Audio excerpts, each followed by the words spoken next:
কুচবিহার জেলাকে বিজেপি মুক্ত করার যা প্রক্রিয়া করা দরকার, যেখানে যে ওষুধের প্রয়োজন সেখানে সেই ওষুধ দিতে হবে, যেখানে হোমিওপ্যাথিক ওষুধের দরকার সেখানে হোমিওপ্যাথিক দিতে হবে, যেখানে অ্যালোপ্যাথিকের দরকার সেখানে অ্যালোপ্যাথিক দিতে হবে, আর যেখানে সার্জারি দরকার আছে সেখানে সার্জারিটা করতে হবে। আমরা 2026 আমরা প্রত্যেকটা মিটিংয়ে বলেছি আমাদের পাখির চোখ টার্গেট 2026।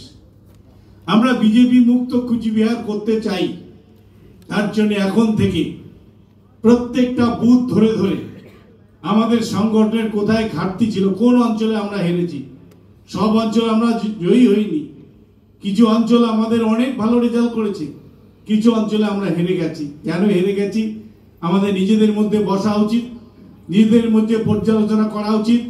যারা যে দায়িত্বে ছিলেন, দায়িত্ব যদি পালন করতে না পারেন দায়িত্ব থেকে সরে দাঁড়াবেন। তার জায়গায় যারা কাজ করতে চান আগামী দিনে তারা সেই জায়গায় আসবে। আমরা চাই 2026-এ গোটা কুচবিহার জেলায় এমন ভাবে আমরা সংগঠনকে এগিয়ে নিয়ে যেতে চাই যে নির্বাচনের সামনে বিজেপি যাতে বুথ এজেন্ট দেওয়ার মতো লোক খুঁজে পায় না, সেই জায়গায় আমাদের যেতে হবে। কারণ আমরা 2016-এ তৃণমূল কংগ্রেসের স্বর্ণযুগ ছিল সীতায় দিনাড়া সহ কুচবিহার জেলার সব জায়গায় আমরা 9-8টা বিধানসভা জয়ী হয়েছি। এবার আমরা 9 আমরা জয়ী হতে চাই। সেই শপথ নিয়ে আমরা কলকাতা থেকে আমাদের দলনেত্রী ডেকেছিলেন 3 জনকে, আমরা সেখানে গেছিলাম এবং আমরা কথা দিয়ে আসছি যে আগামী দিনে 9 জয় করার জন্য আমাদের লড়াই জারি থাকবে। এবং সেজন্য শুধু ব্লকের এই সম্বর্ধনা সভায় নয়, আমরা এরপরে অঞ্চল ধরে ধরে কর্মী সভা করব, বুথ ধরে ধরে কর্মী সভা করব।